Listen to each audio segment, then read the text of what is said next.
Yo, what's going on everybody? Straw Hat Central here, bringing you guys another quick tutorial. Today we're going to be talking about air throws. Air throws are a great way of saucing up your opponent, but also locking them down, making it so they're not able to jump. Adding air throws to your game will even make advanced players easier to deal with because you're giving them less movement options. This means less time on defense and more time on offense, which is really what you need and want in Guilty Gear.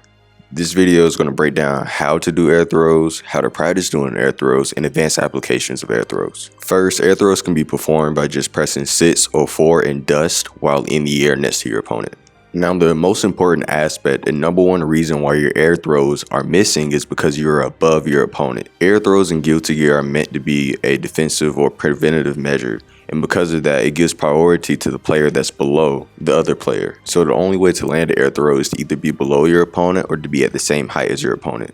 If you're slightly above your opponent, even just a little bit, it will whiff. This component of air throws gives the misunderstanding that you have to be right on top of your opponent to land the air throw or to go for it. But in actuality, you just have to make sure that you're coming from up under them. Here are examples of the max range of air throws when in the right position.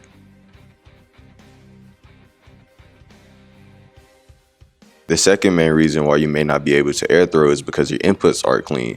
So to input an air throw, you have to be either pressing 6 or 4. If you're accidentally pressing either 9 or 7, you're going to get a dust button instead of your air throw.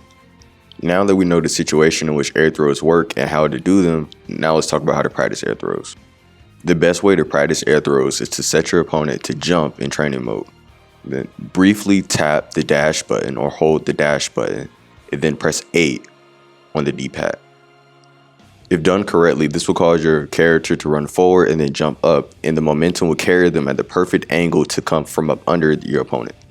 While you are able to do this the old-fashioned way by pressing 6, 6 or 4, 4 and then jumping straight up and then grabbing your opponent, it makes it a lot easier to just use the dash button to cover that space quickly and then still be able to press 8 and not 9 or 7 by accident. Once you're able to consistently do the setup, now you just add either 6 dust or 4 dust at the end to complete the air grab. A new addition to Strive is that you're now able to input air throw during a dash animation. This is fairly useful for creating a horizontal no-fly zone, as you can fly across the screen using the active frames of your air throw to create a no-fly zone that will catch an opponent if they happen to cross paths with you. Or if you know your opponent is going to jump at round start or from a distance from you that you can't reach them, you can just jump and press the dash button and use air throw as the dash is coming out to be able to grab them immediately. So now that we talked about how to do air throws and how to practice air throws, let's talk about some advanced applications of air throws. Now that we know if we are slightly above our opponent in any way, we will miss the air throw, but we can grab people from a great distance as long as we're below them, we can now start using moves that are going to put us airborne and also put us at the perfect trajectory to get the air throw and just Roman cancel it. Great examples of moves like this are Chip's Air Alpha Blade and also Eno's horizontal spinning move. So experiment with your character's moves and being able to RC them to see where the momentum takes you and the trajectory or angle that it sends you, because you may be able to use those moves to be able to catch your opponents from underneath them.